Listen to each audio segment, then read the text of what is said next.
नमस्कार दोस्तों, वॉक पे चर्चा में आप सबका स्वागत। राम मंदिर के बारे में बहुत बातचीत की जाती है। क्यों राम मंदिर ज़रूरी है, क्या हो जाएगा राम मंदिर बनने से। तो आज की चर्चा इस एक मुद्दे को लेके और इसके क्या व्यापक प्रभाव पड़ने वाले हैं 2024 से 2030 के भारत में, और उससे आगे जब हम 2047 तक की यात्रा अपनी तय करेंगे। क्योंकि राम और राम मंदिर सिर्फ धर्म नहीं है, उसका इम्पोर्टेंस बहुत ज़्यादा है। राम मंदिर प्रतीक है भारत की संस्कृति का, भारत की संस्कारों का, धरोहर का, और यहाँ तक कि भारत के संविधान का। क्योंकि भारत के संविधान में भी जिस राज्य की कल्पना की गई है वो राम राज्य है। अब सोचिए, जिस राम के राज्य की हम बात करते हैं, जिसकी सब दुहाई देते हैं, उस राम का उसके जन्म स्थान पे देश में अगर मंदिर नहीं है तो वो कितना ही अद्भुत, अजीब, अकल्पनीय बात होती। और आज एक साधारण सी बात सच हो रही है कि राम मंदिर बन रहा है अयोध्या में।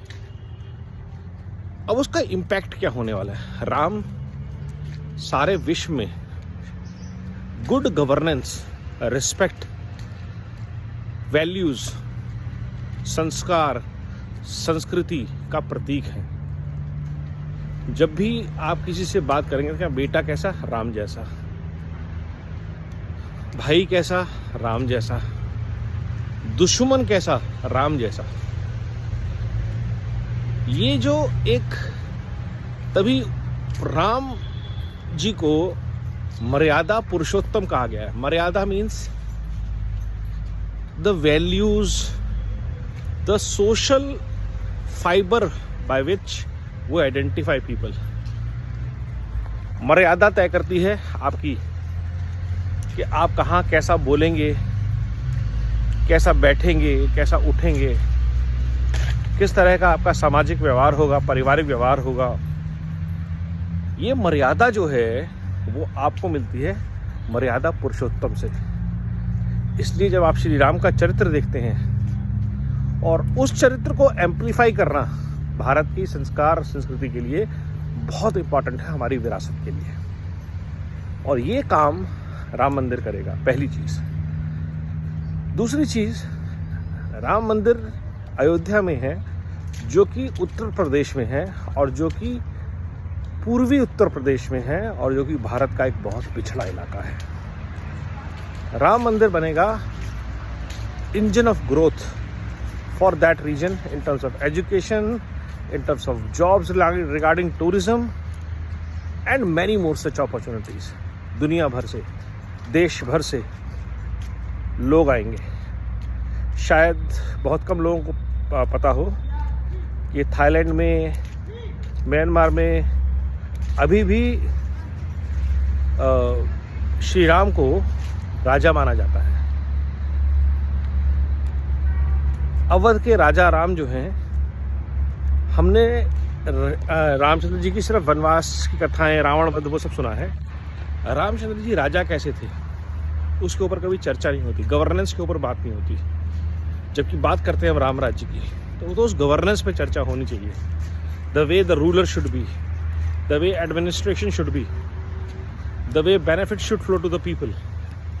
All that becomes part of national narrative, and not just some books or something that have been given to us by Britishers.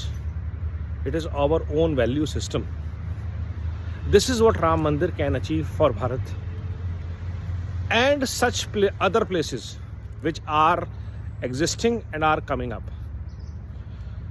तो भारत को लगातार उसके संस्कार संस्कृति से जोड़ के क्या फ़ायदा होगा, लोग पूछते हैं। हम एक बेहतर समाज बनेंगे टू स्टार्ट विद। हम एक धर्म पथ पे चलने वाले, और धर्म मतलब मजहब नहीं, पंथ नहीं, धर्म मतलब सही। बहुत लोग बहस करते हैं धर्म धर्म धर्म।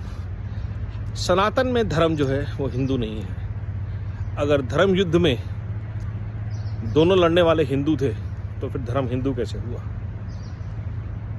राम धर्म है, राम की मर्यादा, राम का व्यक्तित्व वो अयोध्या से एम्पलीफाई होगा एक कल्चर एम्पलीफाई होगा, एक वैल्यू सिस्टम एम्पलीफाई होगा for the world. And it is very important for world to move away from conflict, violence, aggression in a righteous way without surrendering its power, reserving its right to fight but not being excessively violent. शायद world को वो चाहिए. By being responsible and inclusive शायद वो world को चाहिए.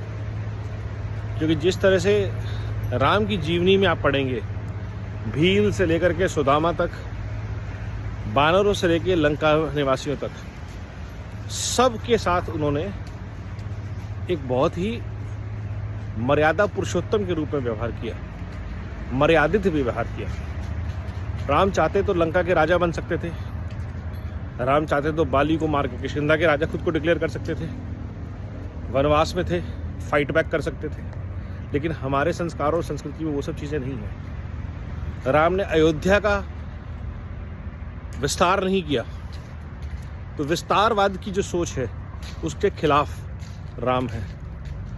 उसके बावजूद धर्म के लिए जो लड़ाई है उसके लिए खड़े राम है. ये जो आज के समाज में माना जाता है कि नहीं, ऐसा होता नहीं है, ये हमारे संस्कारों में होता था. आप जीत के जंग, लड़ाई, युद्ध, जो सही वारिस है उसको सत्ता सौंपते थे. जैसे सुग्रीव को सौंपी गई, अंगद को सौंपी गई किष्किंधा, जैसे विभीषण को सौंपी गई लंका. ये जो सारी चीज़ें हैं मर्यादा पुरुषोत्तम की, ये विश्व को जानना ज़रूरी है. ऐसी स्टोरीज, ऐसे नरेटिव, ऐसी थ्योरीज, ऐसी policies should be become the anchor of the world economics, world politics. इसीलिए राम मंदिर ज़रूरी है, जहाँ पे इन चीज़ों के बारे में चर्चा हो. तो कोई भी जब आपसे पूछे कि राम मंदिर क्या सिर्फ एक हिंदुओं का मंदिर है, जी नहीं. राम संस्कार, संस्कृति के ध्वजवाहक हैं, हमारे सनातन परंपराओं के पूज्य हैं, और विश्व के लिए ये एक बहुत बड़ा लाइट हाउस बनने जैसा है. अगर world has to look forward to a solution that what should be the alternative, Ram Rajya is. Ram राज्य बनेगा भारत से, और भारत इसलिए कहलाएगा विश्व गुरु. वंदे भारत, वंदे मातरम.